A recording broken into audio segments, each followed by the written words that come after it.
And if you're going to win souls, you've got to love souls. In spite of their meanness, in spite of the way they look, in spite of everything, you've got to seek to bring souls to Jesus Christ because you love them, because Jesus loved them, and because Jesus died for them, and you're trying to bring them to the Son of God. Thank you for joining me here at Sandy Creek Stirrings, of course, a podcast where our goal is to stir up Christians for the cause of Christ through practicality, reality, and sincerity. Thank you for coming back today. Of course, I'm your host, Joshua Jimenez, excited for our podcast episode today. Aren't you thankful for God? Aren't you thankful to serve Him? I'm just so glad that God, God came down to rescue a sinner like me, as the song says. I didn't deserve Him. The Bible says in Romans 5:8, but God commendeth His love toward us, and that while we were yet sinners, Christ died for us. It says that big word, God commendeth, means He gave. God gave His love to us. While we were sinners, Christ died for us. Even though we were sinners, we were lost, we deserved to go to hell, Christ died for us. Not only that, but He wants you to serve Him. That's just so incredible that God wants you and I to serve Him with our lives, to serve Him, to be in His service. How incredible that is. So I'm so thankful for God and just everything that He's done for me and just what He's doing in my life and seeing all these different things happen. God is just such a great God, is He not? Today is Baptist history, and last week we talked about my favorite character in all of Baptist history, a man by the name of Shubal Stearns. And of course, he and Daniel Marshall started that Sandy Creek Baptist Church and in North Carolina, and what an amazing ministry they had in just the first 17 years of the Sandy Creek Baptist Church. We talked about I think we talked specifically of 21 of those churches that started out of Sandy Creek Stirrings, out of Sandy Creek Baptist Church. Of course, that's where we get the name, Sandy Creek Stirrings, and hoping that you and I will have a stirring like that they had at Sandy Creek, and so we call it Sandy Creek Stirrings. But Sandy Creek Baptist Church started 42 churches in the first 17 years, and we talked about 21 of them specifically with a host of their preacher boys. We talked about, remember, Colonel Harris got saved. We talked about the Craig boys. We talked about the Murphy boys. We talked about Tidance Lane, one of the very first preacher boys to get saved. And, just a homesteader, but ended up going out to hear this man at a baptism, and so got saved. And we talked about these guys. We talked about swearing John Waller. And, just incredible what was happening through the ministry of Shubal Stearns and Daniel Marshall there at the Sandy Creek Baptist Church. And God was just doing a great work. Now, we talked about last week how though God was blessing and God was doing all these things behind the scenes, there was still serious persecution of the Baptists in the New World. And where we left off last week was that these Baptists were getting imprisoned, and they were being thrown in jail, they were being chained up, all because of their preaching, all for their beliefs as a Baptist. They weren't being like the government churches and the government preachers, and they weren't adhering to their doctrine, and so it wasn't right according to a lot of men in Virginia law, and according to Massachusetts law, and really according to the law in most of the New World. And so we talked about how there was an attorney. You remember that? There was an attorney who would be busy going around and defending the rights of the Baptist. You may have not known this before, but Patrick Henry, of course, the famous attorney who stood up and said, "Give me liberty or give me death." He stood and he defended the Baptists as they faced court charges all across the New World. In fact, this story is recorded by one historian of Patrick Henry defending the Craig boys. Remember the Craigs, the Lewis, Elijah, and Joseph Craig? Here he is. I'm going to just read from that historian. So, quote, "About the year 1770, when 3 Baptist ministers were tried at Fredericksburg, Virginia, Patrick Henry, the great orator, rode some 60 miles to attend the trial, and unexpectedly entered the courtroom as the indictment was being read. He listened as they were accused of preaching the gospel of the Son of God contrary to Virginia law.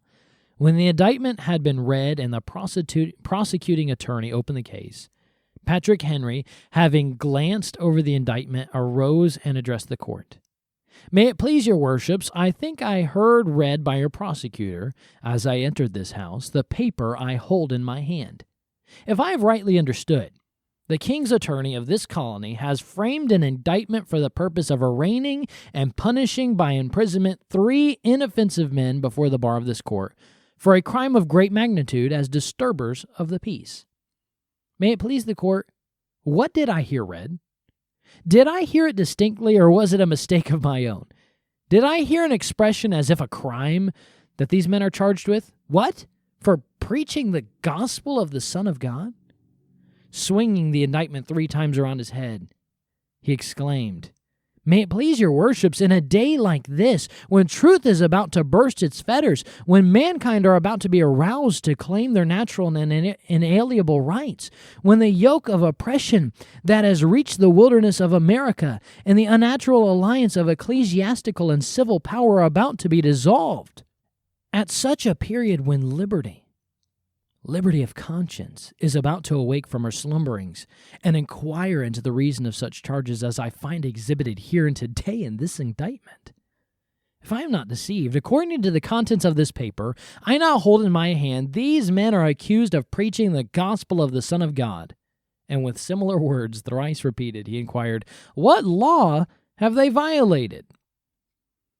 The historian continues, "The judge could endure it no longer and bade the sheriff to dismiss the men." And so, interesting enough, Patrick Henry, the man who we would look up to as a great patriot, and he was, went around defending the rights of the Baptists. And so there were a few patriots that would come through and begin to stand for the Baptist, and even the persecution of the Baptists would inspire other men. Thomas Jefferson, in fact, he was inspired by the persecution of the Baptists to come to a strong belief in the freedom of religion. I was inspired by the persecution of the Baptists, and we'll talk about that a little bit more in depth later on. John Waller, of course, now not swearing John Waller anymore. Now he's preaching John Waller, and he faced 43 days in prison because of his Baptist preaching. You know what he did? He preached through the bars of the prison. People got saved. In fact, later on, he was harassed during a message as he was literally ripped from a platform. After he got out of prison, he was preaching on a platform. He was ripped from the platform, and he was his head was smashed against the rocks. They carried him outside the town gate. They gave him 20 lashes with a horsewhip and left him bruised, broken, bleeding, left him outside the town. You know what he did? He got up and he ran away because he was afraid. He got away. He got up and he said, "I quit. I'm done. This is ridiculous." No. It all over. He dusted himself off. He dabbed the blood on his head, remounted the pulpit, and resumed preaching. That is incredible. Why do you and I not have the same fight that they did? Have we become too relaxed in our beliefs? Have we become too content just to be where we are spiritually and not fight for God? Put in prison again, John Waller, he had a convert by the name of Thomas Wofford, and Thomas Wofford was whipped for his preaching. Upon his release, though, he went right back to leading people to the Lord. And you'll find that story to be true of these men who were converts of Shubal Stearns. They had a stirring to do something for God, and nothing would stop them. Other preacher boys began to push into Virginia and into South Carolina with the gospel. A man by the name of James Ireland, a preacher boy, he began preaching as a convert of Samuel Harris. As he was traveling, he came to a place called Carter's Run, and there he had a dispute with a local Anglican parson. Yeah, they were still there. The parson warned him that if he preached, he'd be fined, he'd be jailed. So Ireland traveled to the house of a man that he was staying with that night. He was supposed to preach, by the way, at Carter's Run in that house in the home of a man named Mr. Manifa.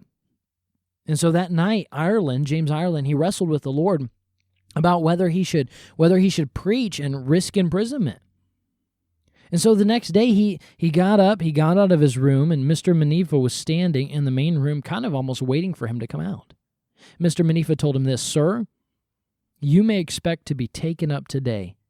If you preach, a certain fine, I am told, will be imposed upon you, and so much upon each individual that attend our preaching, as well as a fine of 20 pounds on me for granting you my house to preach in. I mean, if a guy came to you and said that and you were debating whether or not to preach, you'd think he'd be on the opposite side. Look, you're going to get fined. Everybody who comes is going to get fined. I'm going to get fined, so maybe. But that's not what Mr. Manifa said. He squared his shoulders, settled his eyes right on the eyes of James Ireland, and said this: do not flinch your duty. Do not flinch your duty. He didn't run. He wasn't afraid of the fine. He wasn't afraid of possible imprisonment. He said, look, you have a duty to do. It's to preach the word of God. Don't flinch. Do what you're supposed to do. Don't back down because of me. My house is open. You preach. Do not flinch your duty. I have that phrase written by Mr. Manifa, a quote of him. I have that written in the front of my Bible. Do not flinch your duty. How often do I need to be reminded of that? How often will we not give a tract to a cashier? Well, they're busy, so I won't give them one. Well, I've already given that person a tract, so. Well, my coworker's probably tired of hearing me talk about God. Well, my neighbor, I've invited him to church, but I shouldn't do it again, Well, that guy, he kind of looks a little scary, I don't want to make him mad, so I'm just not going to say anything to him. No, friend. Do not flinch your duty. You have a duty to do. Stick to it. Stick to it. This was the story of preacher boys from Sandy Creek all over the New World as they began to travel. So in 1769, Shubal Stearns was really mainly alone in Sandy Creek. Daniel Marshall had moved to Georgia, and he was starting the First Baptist churches there. Colonel Harris was gone. He was up in Virginia. The Murphy boys and Philip Mulkey had moved to Virginia and to South Carolina to start churches. Really, of all the preacher boys that we've mentioned, only one really remained with him in the ministry there at Sandy Creek Baptist Church. It was Tidance Lane, one of the very first preacher boys. Stearns would end up dying on November 20th of 1771, but not without leaving a fruitful work behind him. Now, this isn't the end. Do not get me wrong. This is not the end of Shubal Stearns' work. Those left behind him, they would stay faithful. And we'll see what they would do with the Word of God that Stearns had brought to them only 16 years before now. But for now, we'll step away from North Carolina, because I want to show you what God is doing in the New England areas. And really, there's a revolution building, and I want you to see that. And so let's talk about that. Let's move away from North Carolina and back to the main New England colonies. Now, we had talked before about the Act of Toleration, which allowed for some religious freedom. It was a foundation, but it really did not allow for true religious freedom. Now, during this period, though, from this time leading up to 1776, is that a famous year with you? Should be. It's an important year. Leading up to 1776, we see that persecution began a short but noted incline. So if you were to take like a piece of graph paper and you were to draw like a graph and you were to go up, here's the persecution, it's going up, it's climaxing, and then boom, there's the Act of Toleration. It begins a slow decline. Persecution's still there, but the Act of Toleration allowed for a slow decline. It leveled out. There's still persecution. But right before we get to 1776, for about 40 years, you're going to notice a small incline. So go back up, because persecution is starting to climb again. Baptists are getting persecuted all over again. Philip Tabor, a Baptist pastor, was arrested in 1723 for not paying tithes to the government churches and not commanding his congregation to do the same. In 1725, the whip of Massachusetts laid open the back of John Bowles along with 7 others of his congregation. In fact, one of those people being a pregnant lady. Yeah, Massachusetts, the state of Massachusetts, colony at this time, whipped a pregnant lady because she was a Baptist. That tells you the kind of persecution they were facing. In 1729, 28 Baptists were imprisoned in Rehoboth. 5 Baptists were arrested in Sturbridge, and their property was seized. It was sold. Yeah, they took their property and they sold it. This happened after a Baptist preacher won the congregational minister to the Lord along with 62 members of the congregational church. The minister was there, the Baptist preacher was there, led the government minister to the Lord. 62 members of his church got saved, of that congregational church, became Baptist, and so they confiscated their land and sold their homes and their belongings and sold them at an auction. A man by the name of Jeremiah Barstow was beaten with clubs as he tried to preach. The persecution was going up. In fact, in 1728, the government passed a law that you could not have a legal church unless it was more than 5 miles from your residence. As a Baptist, you couldn't have a legal church unless it was more than 5 miles from your residence. How preposterous. That's ridiculous. In 1753, they told the Baptists that they needed to go on a paper chase and find 3 Baptist churches that would sponsor them to become legal. And then they were required to sign documents stating that they were Anabaptists, which, if you remember, they had a hard time with because they believed themselves to be Baptist, not Anabaptists. They believed to be baptizers, not rebaptizers. And so this was going on everywhere, and really at an increasingly alarming rate. You want to know why? I believe Satan knew what was being talked about behind closed doors. Remember, we're making our way to the American War for Revolution, the Revolutionary War. There's people starting to talk about things behind closed doors about breaking off from England. Satan knows what's about to happen. And so, you know what I think he's doing? He's allowing Massachusetts and its persecuting sister Virginia. It had men discussing the forming of a new nation. They would gather and declare their independence. What would they build the nation on? Well, if Satan had anything to do with it, he would eradicate the Baptists from these prime areas or fear them into speaking so they would have no influence on the future government. Satan's no dummy, but God is so much smarter. God is so much smarter. Men continued to get saved. Men continued to preach. Famous men began to go down in the halls of Baptist history. Men like James Manning, he became a president of Brown University.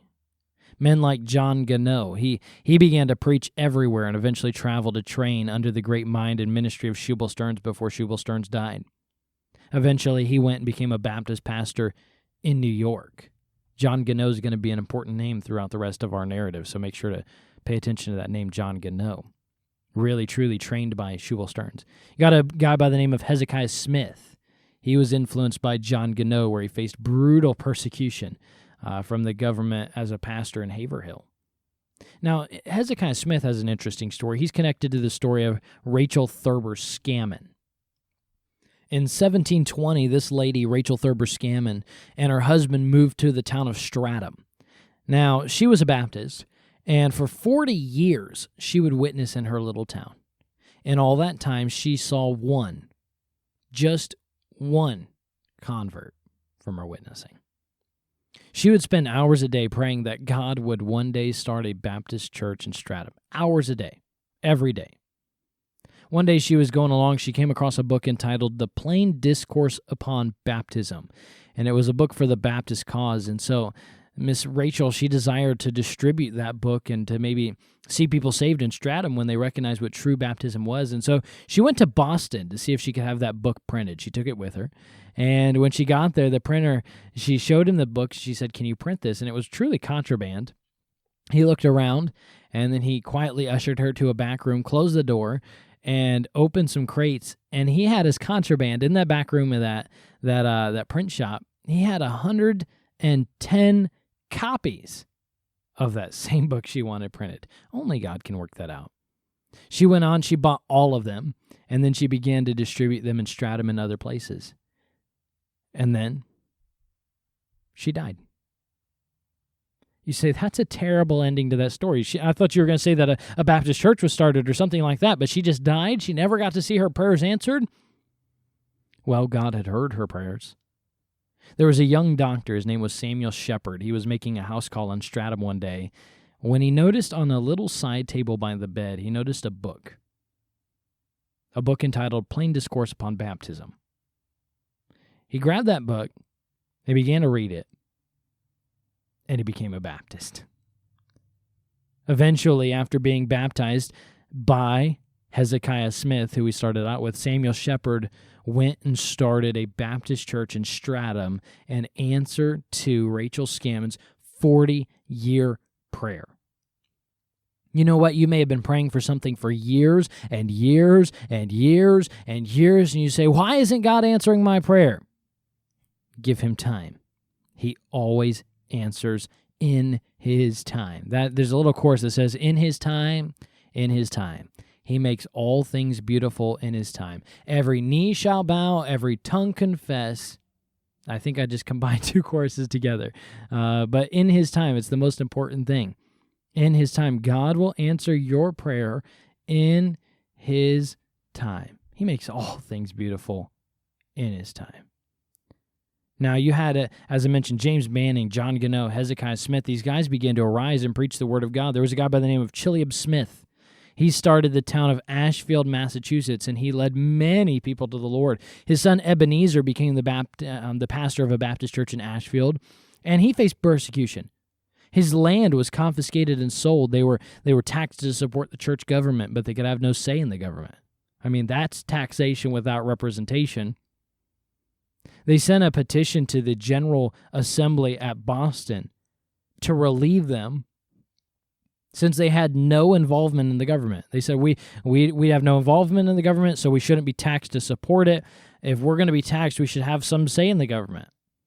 And so the General Assembly of Boston laughed. They said, no way. At the same time, though, the General Assembly of Boston was sending out letters to other colonies to unite against English government, the government of England. Do you know why? Because of taxation without representation. How two-faced can you get? How two-faced can you get? And so, as you know, in 1773, a big event took place known as the Boston Tea Party. And, of course, some colonists dressed up as Indians ran to the ships and threw the tea into the bay. And so things were really moving rapidly to declaring independence as a nation separate of England. And you say, well, hey, I want some more information about the Boston Tea Party. Remember, this is a Baptist history series, not an American history series. So we're going to just cover the basic aspects of American history, but really just talk about the Baptists behind it. And but I do want to give you just a couple things. You have the First Continental Congress was scheduled to meet in 1774 in Philadelphia. And so 56 delegates would attend from 12 of the 13 colonies. As time was getting closer for this First Continental Congress to meet, a few men, specifically John Gannot, James Manning, and Hezekiah Smith, all got together and decided that it would be wise to send a delegate to Congress to plead the case of the Baptists before the colonies. Who would lead it, though? Who would lead and be the delegate to go to the Continental Congress and stand up for the liberties of the Baptist? So those men got together and they decided, well, there's a guy that makes the most sense, and we're going to bring a guy back into our story, Isaac Backus. Do you remember his name? He was from two Baptist histories ago, 2 lessons ago. Isaac Backus, we left him in Middleborough, Massachusetts. He was pastoring a church there. And so for years now, Backus has still been on the scene. And what he'd been doing is he'd been compiling persecution horror stories of the Baptists in the colonies. And he was extremely familiar with the laws and the persecution of the Baptist in each colonies. And so they said he needs to go. Of anybody who knows about the persecution of the Baptist, it's Isaac Backus. He's recorded it. In fact, you can go online today. You can go to Google, type in Isaac Backus, and you can find some of his old, very old books and read them for free online, talking about the persecution stories of the Baptist. And so they set off, with Isaac Backus as their leader, to go to the colony of Pennsylvania, Philadelphia specifically, to go to that First Continental Congress. And so when they got there, it was really the hubbub of one of the most incredible historical meetings. Of a lot of places in history, I think this would have been one of the top, if you're not counting Bible history, this would have been easily one of the top 5 that I would want to go to, is that First Continental Congress in 1774. And so they arrived. George Washington and Patrick Henry were there as delegates from Virginia. Benjamin Franklin had just returned from an unproductive trip to England. He was representing Philadelphia and Pennsylvania. You had John and Samuel Adams were there representing Massachusetts. And then there were many other guys, but you had Backus, Gannot, Manning, and Smith, and other Baptists gathered there in Philadelphia ready to plead their case. Now, after the Continental Congress had deliberated for several days, they dismissed for the noon meal. And upon exiting Carpenter Hall, where that Continental Congress was meeting, John and Samuel Adams came out, and they turned pale as they saw Isaac Backus across the street pleading his case for religious liberty. He was standing up on what you might call a soapbox and was preaching for the Baptists and talking about how they've been persecuted and speaking with some of those delegates about the need for true religious freedom. For years, that the Adams, John and Samuel, had supported the cause of the state-run church. They had helped to squash the Baptist cries and petitions for liberty, including those of Isaac Backus. In fact, he was a well-known Baptist pastor in their own colony. They were from Massachusetts. They knew him. They knew who he was. They had faced him before. And so what had happened in the meantime was Backus had gotten the majority of delegates to approve him a chance to speak before the Continental Congress. And there he stood up. And within the Congress, he told the stories of the persecution of the Baptists and what they had faced and the need for true religious liberty. And when he was finished, Samuel Adams stood up and minimalized everything he had said and finished with these words, quote, "These are matters for the general court of our colony to decide, and they have no pertinency to the Continental Congress." Isaac Backus simply and humbly replied, "Are we not met here in this Continental Congress for liberty? Then if we are here to seek liberty, this is the place for our Baptist people in the colonies to make an appeal for liberty of soul and of religion." John Adams stood up beside Samuel Adams to defend his cousin, and he shouted out, quote, "Sooner will there be a change in the solar system of this universe than there will be a change in the established church in the colony of Massachusetts." What a response. Wow. Heartbreaking, heart-shattering. Congress, of course, would disperse, and Backus and the Baptists would walk away very discouraged.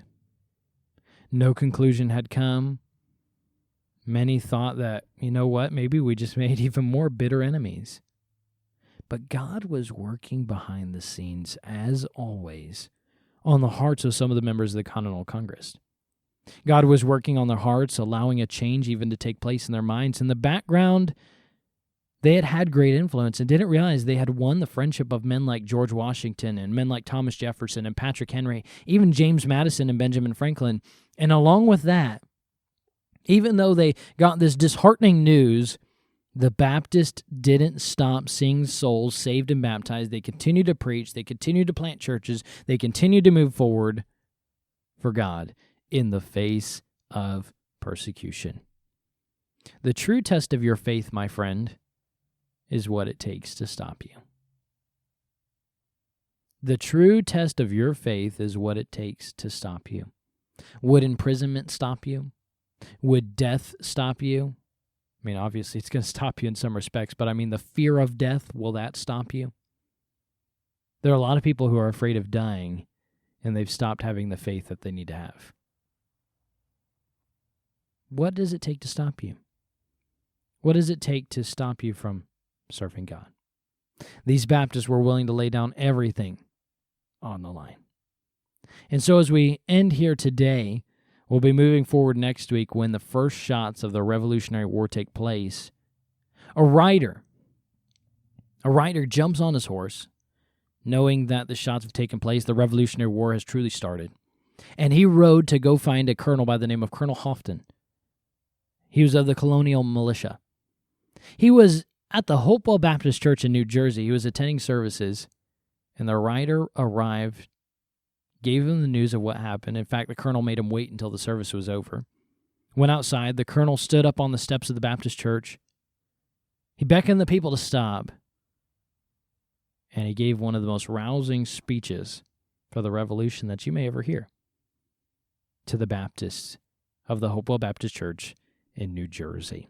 And so we'll finish that story next week, a great story, and continue with the Baptists and their involvement in the Revolutionary War.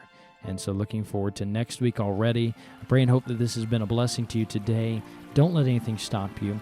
Keep serving God. Keep serving God, my friend. Don't let anything stop you. And as you continue to serve God, let me encourage you, keep looking up and keep stirred up for the cause of Christ.